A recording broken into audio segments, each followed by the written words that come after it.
Supervisors, staff, and guests, please mark your ballot for roll call.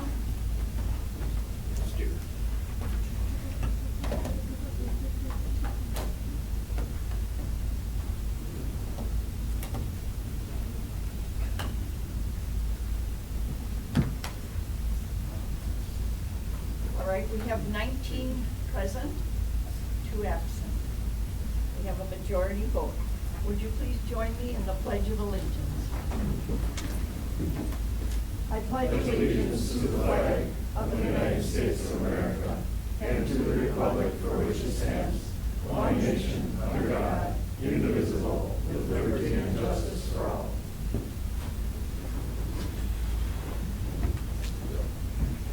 Motion for approval of the agenda. I have a motion by Supervisor Baraboo and a second by Supervisor Stone. On the agenda, before we approve it, I would like to take up the resolutions recognizing Ascension Hospital and St. Martin's Church first, so they don't have to sit through the entire redistricting meeting. So if that's all right with you, then we'll move on. All right, approve the agenda as listed. Please vote your ballot. All right, we have a motion by Supervisor Baraboo and Supervisor Stillman. All right, please vote your ballot. You gotta wait for me.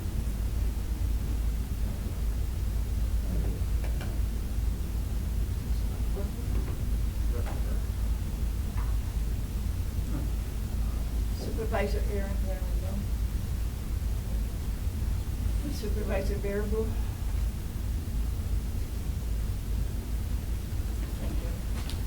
Thank you. 19 yes, 0 nay, 2 absent. We have the majority vote, so we'll move on with the agenda as approved. Approval of the minutes of 7/20/21. Motion. Are there any? Motion by Supervisor Gleckner, second by Supervisor Booty. Are there any corrections or additions? All right, all in favor, please vote your ballot.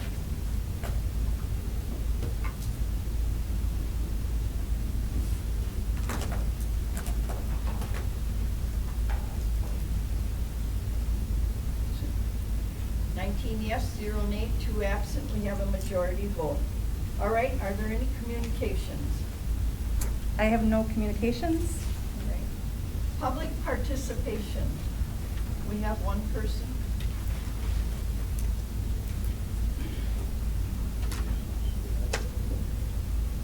You're allowed to talk 3 minutes. When that 3 minutes is up, I will raise the gavel. Okay. My name is Ralph Lizoy. I reside in town of Brothertown, resident of Calumet County. Sort of upset about we extend a Calumet to mankind. Right now, in violation of federal regulation, there is eagle nests located in town of Brothertown on Lakeshore Drive at N2097. These birds I put on a list of federal protection, which they should have every day. They do not. There was an easement put in through town of Brothertown by the Planning Commission within 660 feet of the nest sites. This is close to the Brothertown Harbor and the construction going on. If I take it to the tribes, they will not like it. This is religious reasons also. I have the right to go and collect these feathers and send them to Colorado Artifacts for the Indian Nations. And I just don't understand why we want to desecrate the federal laws that are supposed to be in protection for these birds. And if there is, why is the Planning Commission overseeing and not being competent that should be in this county for the protection of the species? That's all I need to address. Thank you. Moving on the agenda. Resolution 2021-18. Resolution recognizing Ascension Calumet Hospital support during the COVID-19 pandemic, introduced by the Health and Human Services Board. All right. Do I have a motion? All right, I have a motion by Supervisor Draheim and a second by Supervisor Schwallenberg. Ken, would you like to address this? Mary, would you like to take care of this? You want me to put it down? And would the two representatives from Ascension please come forward?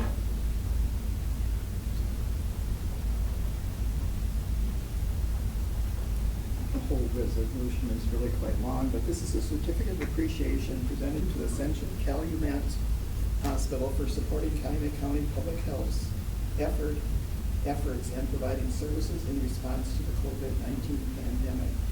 Ascension and St. Martin stepped up when we had to close the clinic here at the courthouse because of construction, and we certainly appreciate your contributions. Ladies. There you go. Okay, we have a.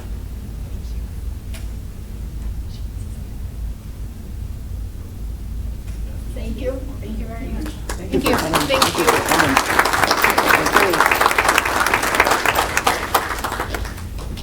And then we have resolution 20. We're going to vote. Sorry. All in favor of that resolution, please vote by touching your ballot. Vote me yes. No, I gotta go back. There we go.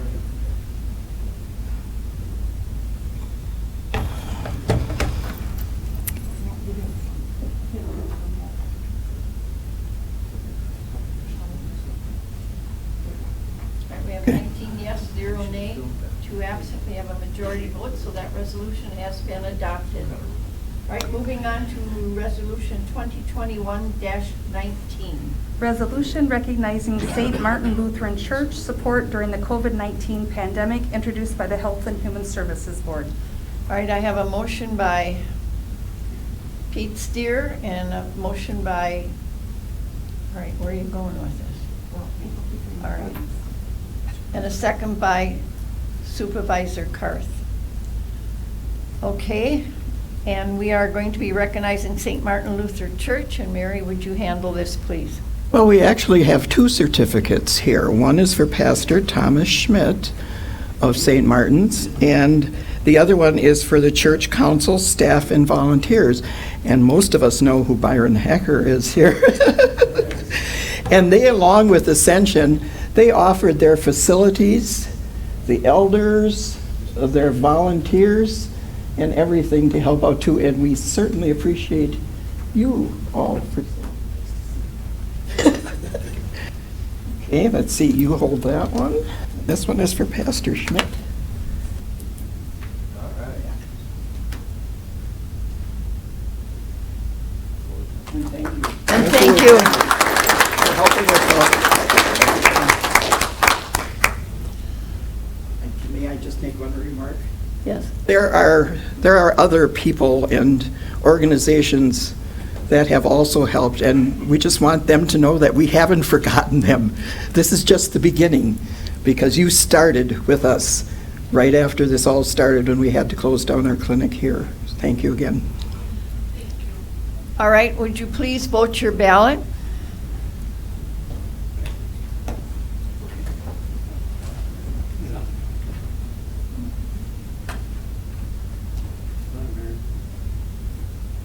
We have 19 yes, 0 nay, 2 absent, so we have a majority vote. That resolution has been adopted.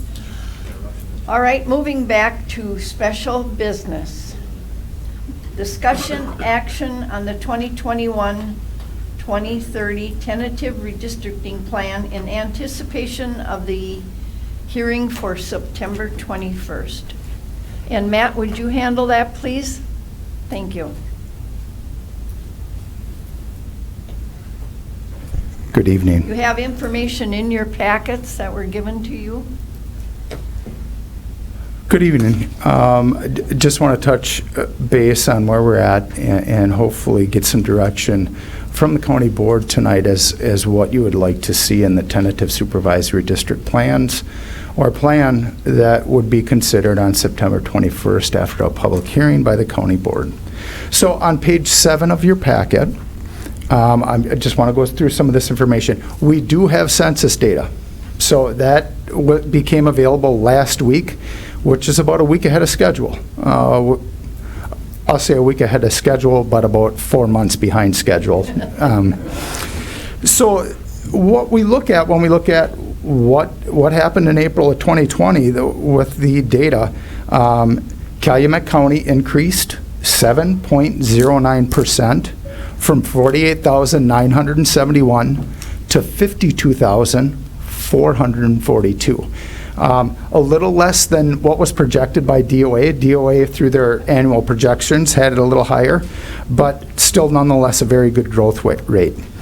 If we look at some quick facts in there, if you go down to about the bottom 2/3 of page 7, you'll see we grew 7.09%. 17.9% of the residents live in towns. 34.1% live in villages, and 48% live in cities. At previous boards, we discussed that previous meetings, we discussed that in 2010 we saw a big shift of population to the northwest. We thought that would continue, and the numbers do bear fact that it did in fact continue into 2020. So the population shift to the northwest continues. 90.7% of the growth in the last decade has been in the Village of Harrison, City of Menasha, Village of Sherwood, and City of Appleton. So that's really where the growth the driver for growth has been for the county. 30,000 residents, or 57% of the county population, according to the 2020 census numbers, hard numbers, reside in that area. And that's about what we anticipated when we talked before. 57%, we're pretty much right on line with the projections there. Really what that means, proportionally speaking, as discussed, generally 57% of the county board representation will come from that area as well. Moving on to page 8. I want to talk a little bit about how we would prepare, how staff prepares a tentative plan. We talked a little bit about criteria, but here these 3 tiers drill down a little bit more. First, I want to talk about what I consider Tier 1 consideration. Those are state requirements. Those are in state statute 5910 parent 3. That really says that supervisory districts shall be substantially equal in population, shall be compacted in as compact form as possible, be contiguous, and whenever possible, place whole contiguous municipalities or contiguous parts of the same municipality within the same district. That's what state statute tells us. That's Tier 1, what we have to do. Tier 2, when we look at that, there's race and ethnicity conditions, and that comes from the American Voters' Rights Act, and we consider race and ethnicity.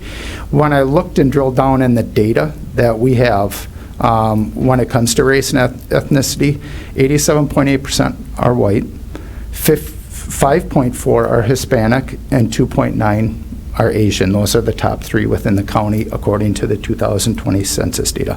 So we will look at that. We can't disparage or discriminate against any different races within the county during this process. That can generally be a real large factor. It's a large factor anywhere, but when you have a community that those populations are closer to white 50% and a minority type ethnicity, race or ethnicity 50%. That's where it gets a little more complicated. But we will look at that. That's Tier 2 consideration. Tier 3 considerations, existing supervisory district boundaries, existing supervisory district residences, roads, lakes, rivers, streams, and school districts. So that's the only thing that's not required by state or federal law. So Tier 1 and Tier 2 we have to do. Tier 3 we will also take into consideration.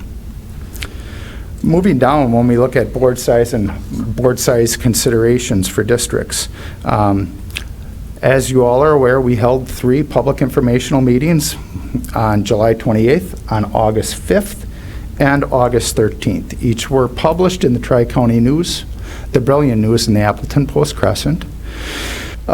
We also published that on our county website, those meetings, and on social media platforms that we employ in the county, and also covered 2 of those meetings on local radio. In total, attendance for those meetings included 16 supervisors, 1 alderman from the city of Appleton, 2 municipal clerks from Billion and Harrison, and 1 citizen who was a retired county board member. So I would have hoped to have more citizen input, but I thought we made a valid attempt to notify the public of those meetings. Really, from the overall public comments, nothing was received indicating that a change was needed in the number of districts. Also, we did receive 1 comment requesting municipal boundaries be considered more than other variables within the mapping process. So when you look at board size considerations, and we've talked about this before, some of the things that you can consider are the number of committee assignments. Is it just about right for you as individual supervisors? Responsiveness to constituent concerns. Do you get too many constituent concerns, not enough, or is it just about right? Outside public interest in serving on the board. Are there a lot of contested races? And then also diversity and representation. Moving on to page 9. I did include example constituents served by a proposed tentative supervisory district plan size. So here at 21 districts, if you remain the same, each supervisor would represent 2,497 constituents. If you went down to 19 districts, you would each represent 2,760. If you went to 23, you would represent 2,280. With that, hopefully we've given you some information to help guide you in a decision. And below that, we have recommended motions that you could consider entertaining here after discussion. We do have the data. Administrative staff had a little time to play around with it, and really a lot of the things, our growth in the rural areas was -1%, so within the township. So I think what I've stated before is we can expect our rural districts to grow in size a little bit. We would expect where we had more population in that northwest corner, Harrison, Sherwood, Appleton, and Menasha, we would expect those districts to shrink, generally speaking. So a little stretch in the rural, a little more condensed in the urban areas. With that, if anyone has any questions. Supervisor Booty? Thank you. At this point, I don't have any questions. I am prepared to make a motion, if that would be in order at this point. Should I find out if anybody else has any questions? Anybody have any questions of Matt? All right, we have Supervisor Henschke. Thank you, Madam Chair. I just got a quick question. I know there's some multifamily units that are coming online probably within the next year or so in the northwest corner. Is that considered, or is that just Can you hear me now? Yes. My question was, because a multifamily is lots of them being built up in that area off of Lake Park and Menasha. I think Harrison has a couple that are coming online. Is that maybe considered? Because if that comes online, then there's going to be a lot more denser in that area up there. The data used is census block data from 2020. So Okay. it's the physical last hard count that was done. That was in April of 2020. So those are the numbers that those new areas would not be taken into consideration as far as population. I mean, when you're drawing the lines, I mean, you could, they're like real close. I mean, are we gonna, I'm just kind of concerned that we're gonna have a unbalanced here in the next year or two already, but I just thought I'd mention that. Thank Okay. you. Any other questions? Supervisor Gleckner. Thank you, Madam Chairman. It's pretty much the same thing that Supervisor Hanschke was bringing up, that right adjacent to the fire station that we have, or that Harrison has, at the intersection of Lake Park Road and Highway 10 and 114, there's a large complex being built there, and I looked at the, village of Harrison. The increase was 1,579. I think we're going to see a substantial increase in that area, and so it's likely that my district and maybe another in the village of Harrison are going to have substantially more.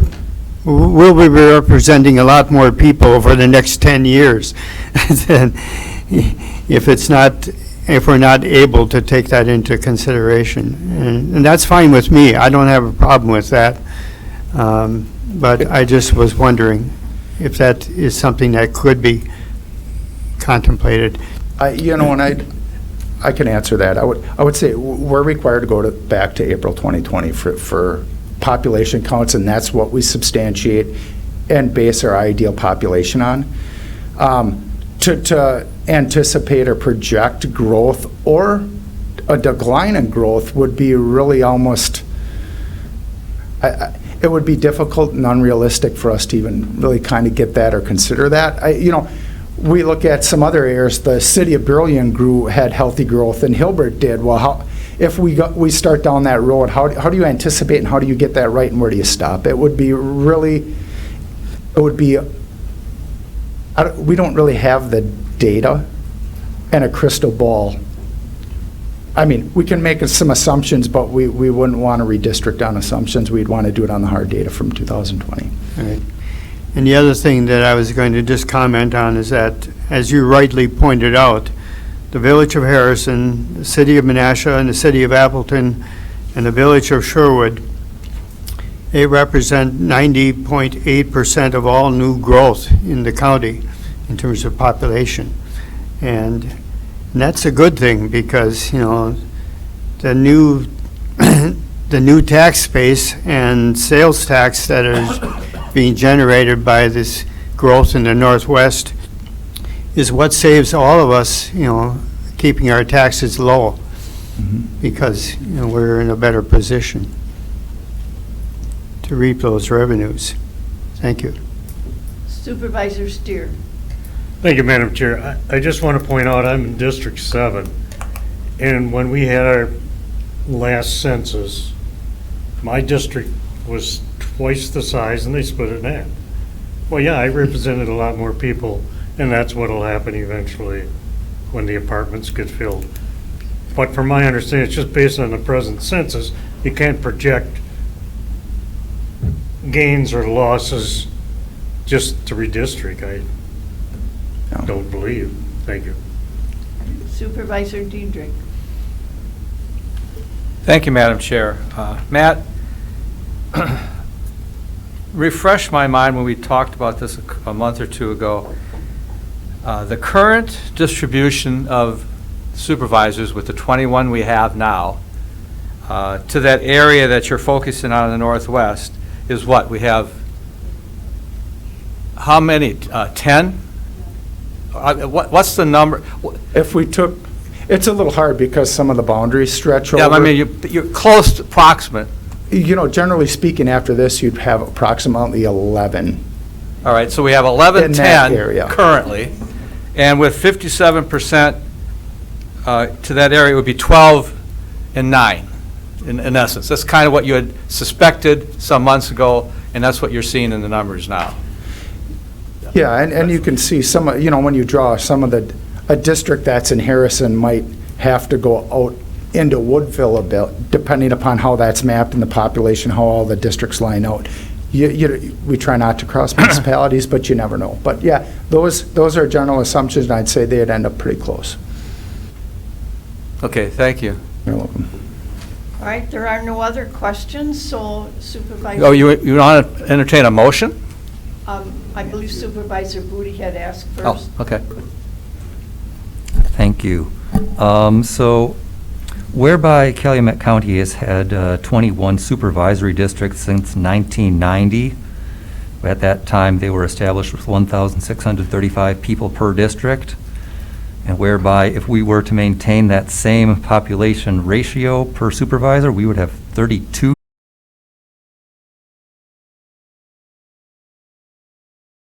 Not necessarily a positive thing for organizational purposes.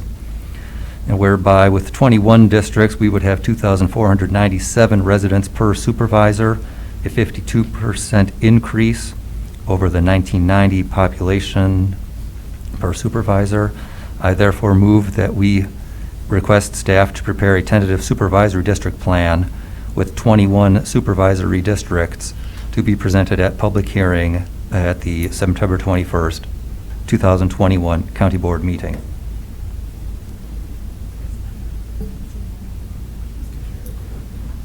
All right, I have a motion by Supervisor Booty, and there's a second by Supervisor Draheim. And could you? Money? It's just No. that Matthew didn't go. Matthew didn't hit his motion okay. button, so. Yeah. Somebody was. I thought Matthew made the motion. He did, He but he did, just but- didn't hit the button, but it's the technology. All right. Would you please push your button to make the motion there? On your, Okay. Yep, he's got it. all right, okay. All right, and then it's seconded by Ken. Would you push your button? Too late. Someone else did it. All right, we already have it. Dwayne seconded it. We have to follow these little things. Okay. All right. Discussion. Any questions? Seeing none? 21. Could you have the motion read again, please? Yep. Sure. Because, All I heard was a The motion, motion but I is, never heard what the motion was. Yeah. The motion is, go ahead. The motion to request staff prepare a tentative supervisory district plan with 21 districts to be presented at a public hearing during the September 21st, 2021 County Board meeting. Is that all right? Everybody set with that? Still got a question. Do you have a question, Supervisor Stillman? No, just a comment. I think one comment is, if it ain't broke, don't fix it. So that's my comment. All right, thank you. All right, vote your ballot. Well, that was quick as all the discussion. I knew it was, I figured it was going to come. We have 19 yes, 0 nay, 2 absent. So the motion has been adopted to tentatively drop a supervisory district with 21. Nice job, Matt. Thank you. Yes. All right, moving on. David? Our finance director will present the 2020 county sales tax report to the board, and you have some information on your packet for that. Go ahead, Okay, David. thank you. Beginning on page 10 of your packet is the sales tax report, which summarizes the activity of the sales tax fund since its inception in April of 2018. The first page, on page 10, looks at the revenues. So through December 31st of 2020, the county has collected $11,023,000 of sales tax. You can see each year the sales tax collected has gone up.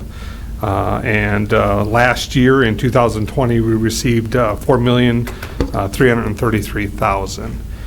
If you turn to page 2 or page 11 of the packet, looks at the monthly collections. So every month, the amount of the sales tax collections is included on the investment report that goes to the Administrative Services Committee and ultimately to the county board. What we do is we adopt a budget as part of our budget of the estimated sales tax, and then the actual sales tax is reported and deposited by the Department of Revenue each month.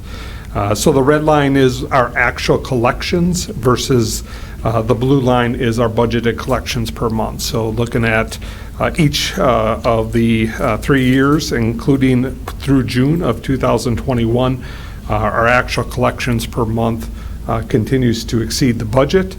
2020, our revenues increased 6.4% over 2019, and we've seen a very healthy increase in 2021, as the graph shows. If you turn to page 12 of your packet, page 12 kind of illustrates where we spend the sales tax funds. So the sales tax are set up to allow us to do capital projects, improvement projects, or debt service for the county. So it's very important to the county's budget and to the overall maintenance of our asset and our highway and the various different capital assets that we have, that this sales tax funding is available. You can see over the last 3 years, we have spent a little over approximately 8.3 million, and you can see each of the various different departments. The primary use of our sales tax has been our county trunk system, and you can see the green is our highway. It is allowing us to maintain and keep our county trunk system in good shape going forward. I identified on the bottom of page 12 the various different projects that were spent, where the funds were spent in 2020.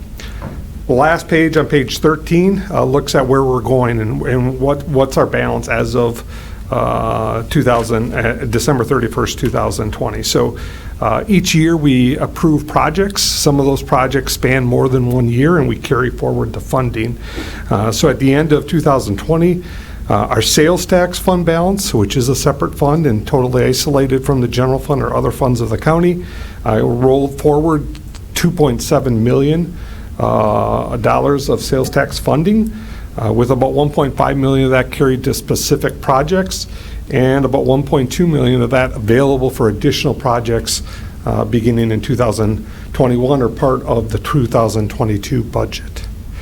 With that, I'll entertain any questions anyone has. Any questions of David? Guess not. Thank you very much for the informative charts. All right. Moving on, I just want to remind you that the county board photo will be taken at the September 21st meeting, and all supervisors should be here by 6:20 sharp. All right, moving on then to county supervisor reports. Man, we're moving right along. Supervisor reports. Please press your button if you have something to report. Supervisor Gintz. Thank you, Madam Chair. I just wanted to inform the board of some changes that are occurring in our UW Extension office in the program. Our agriculture educator has resigned and has taken employment away from outside of the UW Extension. And we are in the process of looking at some options that are available to us to handle the work of the agriculture extension person. The work is changing. With the advent of all the technology that's available to us, more of our farmers, those who are requesting some information from a university extension, are doing it via the computer. And so our agriculture agent did a marvelous job of working that technology to our benefit. And so now we're looking at where do we go in the future. UW Extension is proposing some pretty major changes in staffing because of budget cuts that they have experienced. And so they're looking at one ag agent covering more counties. I think 4 counties, is the number that they were looking at. And so we have determined that that isn't going to work for us. And we really will not participate. And so we have sent a letter to Chris View, who's the Area Extension Director for Area 10, and I'll just read it to you. Pursuant to our contract, I am notifying you that we are no longer in need of an agriculture educator as of July 31st, 2021. This decision was made by County Administrator Todd Romanesco and supported by the Agricultural and Extension Education Committee members. Due to this decrease in service, please change our contract accordingly. I would appreciate a confirmation of a receipt of this notice. Feel free to reach out to me if you have any questions. Sincerely, Kimberly Tenerelli. And so we've given them the notice that we no longer will be contracting with them for that service. And we continue to look at the options that are available to us. It is our intent as a committee and as an administration that we serve the citizens of Calumet County to the utmost in regard to making the resources of the University of Wisconsin available to them. And so we will continue our efforts to look at options, but I just wanted to make you aware of the fact that there are changes occurring in UW Extension. Thank you. Thank you, Supervisor Gens. Moving on to Supervisor Draheim. Thank you, Madam Chairman. I attended the WCA State Highway meeting that we had last month. We talked about the federal infrastructural. It means bricks and mortar. It doesn't mean child care or anything like that. So that came out of that. So in our state, we're looking at a 2% in general transportation. There was a resolution to support counties to receive donations for improvements, material and labor, which we can't do now, and we're looking at getting that passed. There was also one for requesting of the state of Wisconsin and all the counties to impose a gas tax to support county improvements. It wasn't just for roads, it was for everything. That was voted down, so we don't send that on. And we're looking at safety, changing all the municipal snowplows and things like that, just the municipal cities, towns, and county, to green lights instead of the yellow. There's so many yellow lights out there. There's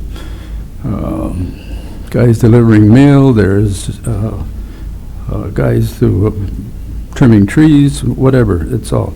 So they did this in Michigan, and it made a big difference.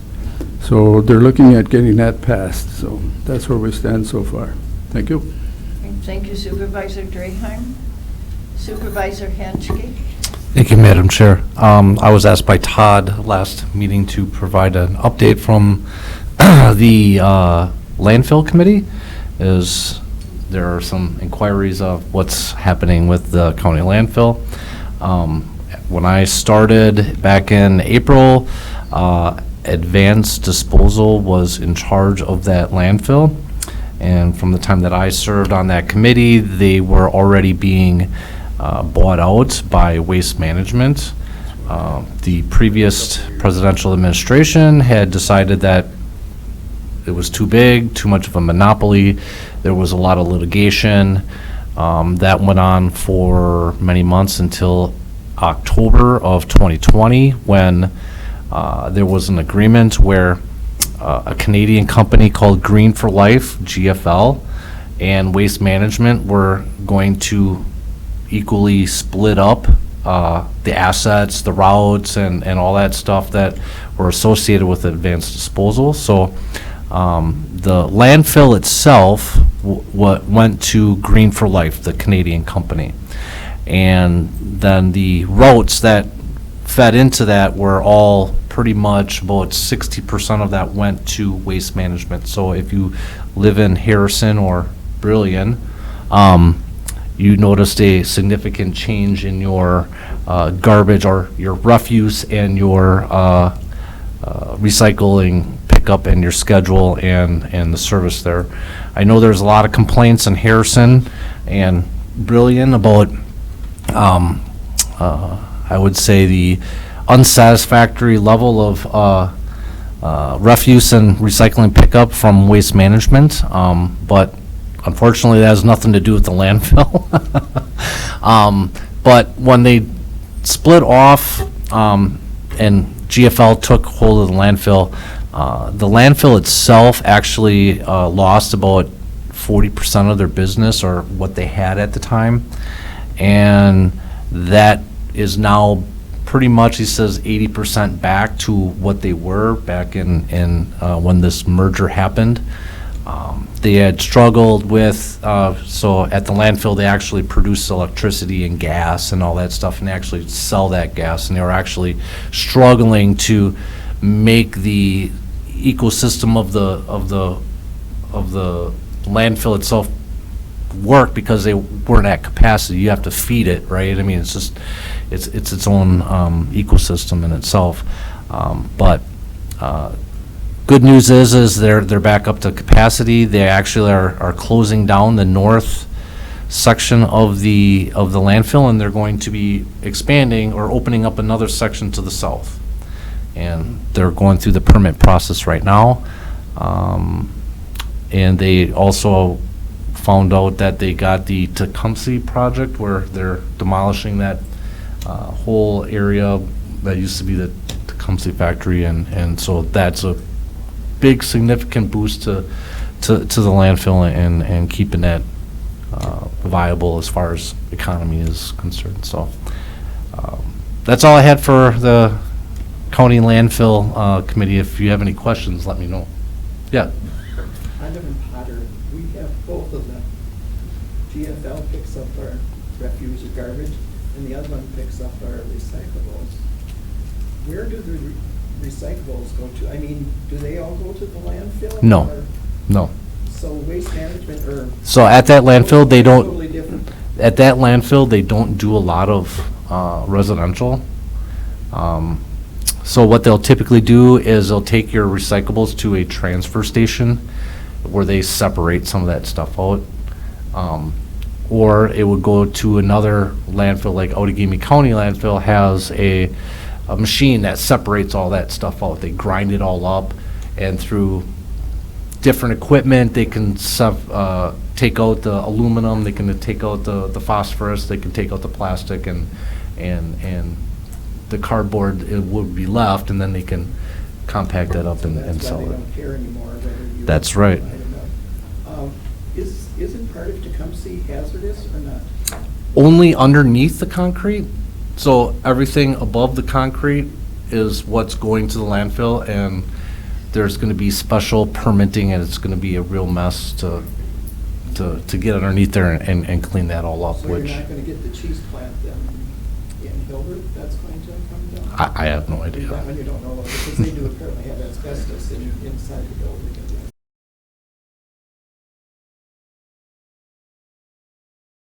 Special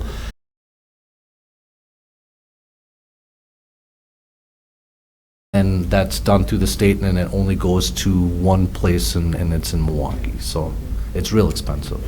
And you're right, the thing was we were off schedule, and I think probably every municipality has had issues with one or the other, or it's picked up on one side of the street and not on the other side of the street, and so. It's a problem all over the county. Yep. The townships are also. Well, I know for Harrison, our refuse contract is up soon, so hopefully we'll be able to move away from waste management, but we'll see when that happens. Well, and I think some of the other ones, I know I read in Hilbert that they were trying to meet with some of the other villages or whatever that they could get out of their contract with them or whatever, too, with Okay. waste management, because of all the issues that they've had with them, whether that, how far that went, I don't know. All right, Supervisor Thank you. Schwalmberg, you're next to report. We'll talk garbage later.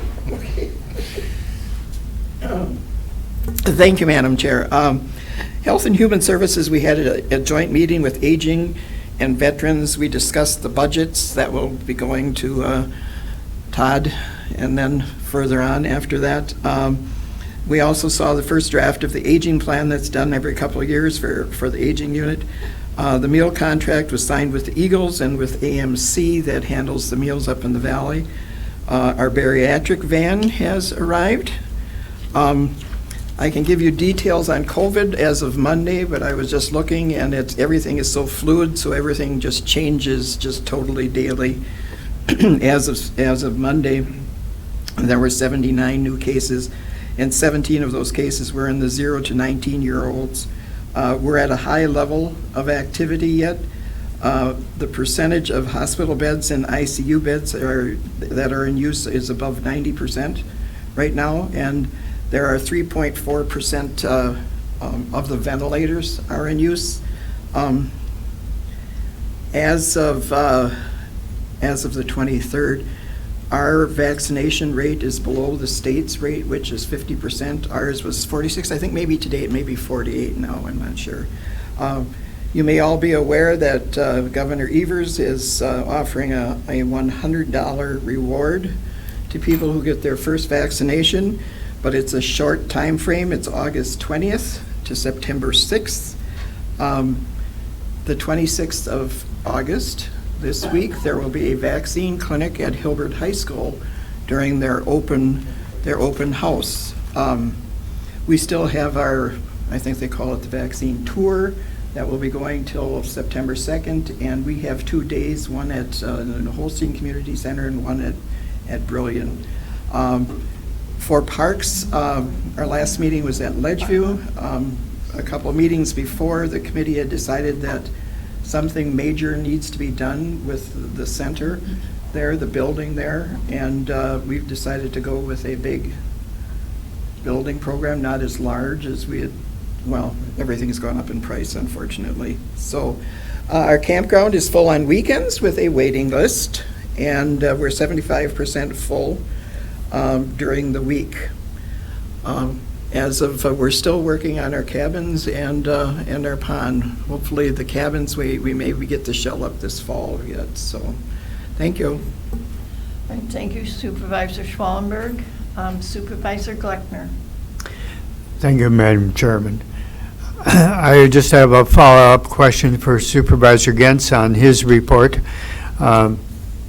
So when we have our own representation, which our own person that we feel will better serve our farmers and agricultural community, how will that person be able to, will they still have access to the University of Wisconsin and all the data that the regular agents would have had? We're gonna make sure that happens. I mean, that's a land-grant college, and that information is available. It's public. To all. It's public information, Yeah. and so we're looking at options that will assure us of having access to that information, so that our citizens, our agriculture producers and agribusiness people will have the full array of information. The university itself is moving toward more access through the computer, so that individuals can access information via the computer much more readily than they could in the past. And so they're moving in that direction too. So we're as the times change in agriculture, we've got to be looking at assuring that our citizens in this county have full access to the university information as they require it. And that'll be a challenge for us, but we're going to make sure that it happens. I suspect that the average age of extension agents has really gone down in recent years because of the computer necessities. Yeah. Yeah, thank Yes. you. Thank you. Okay, I just have a couple things. I attended the Resolutions Committee for the WCA, and we went through 68 resolutions, which will be presented at our business meeting at the county conference. And yes, one of your resolutions was in there from the highway. Also, I just want to let you know, I think we've talked about it before, but I was advised by W.C. Von Reason, that their attorney, that Brown County case regarding their sales tax not being conducive to, what do I want to say, a reduction in taxes to the people. It is now going to the Supreme Court. In all the other phases of court appearances up to that, it has favored, not Brown County, but the other, it has favored Brown County and what they have done, but this is the final one. They're expecting it to be in the Supreme Court around October.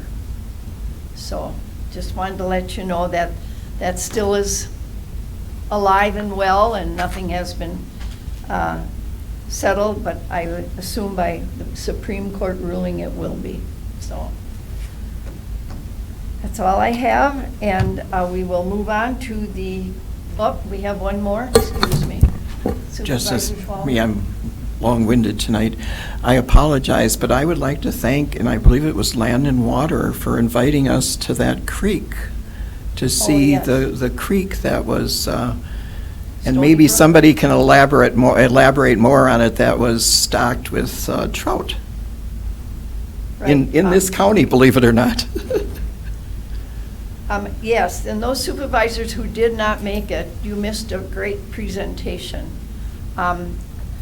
The high school, along with the DNR and Danny, our own Land Conservation Committee, did a fantastic job in rejuvenating that creek.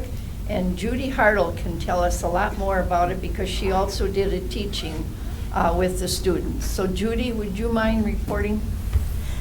And of course, I figured, I won't report on it tonight because it'll be too long of a meeting deciding how many supervisors we were going to have. I will present a few photographs at our next meeting because I think a picture is worth more than 1,000 words many times. But considering that students and the teachers in Shelton really went forward to believe that that stream was viable, and from that, Joe Bach, Trouts Unlimited, was another person who just was actually a missionary with local landowners and got easements. And seeing what's been done to the stream when they first dropped those few little trout in there, the kids were practically kissing them goodbye, to the lunkers that are in there right now. I mean, one gentleman said, catch and release, catch and release, catch in the grease, catch. So you can't fish for them right now, but they are beauties to behold. So I will present a couple pictures next time. Thank you.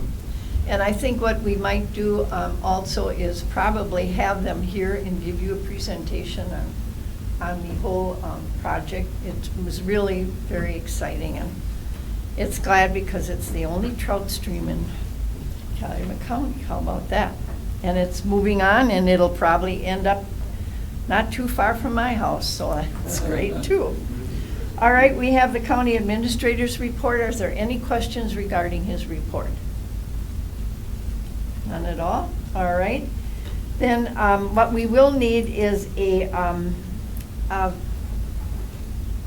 motion to suspend the rules to hold an additional meeting in November, which would be November 16th, for us to complete our redistricting timeline. So I have a motion by Supervisor Booty and a second by Supervisor Draheim. Is there any questions regarding that motion? All right, please vote your ballot.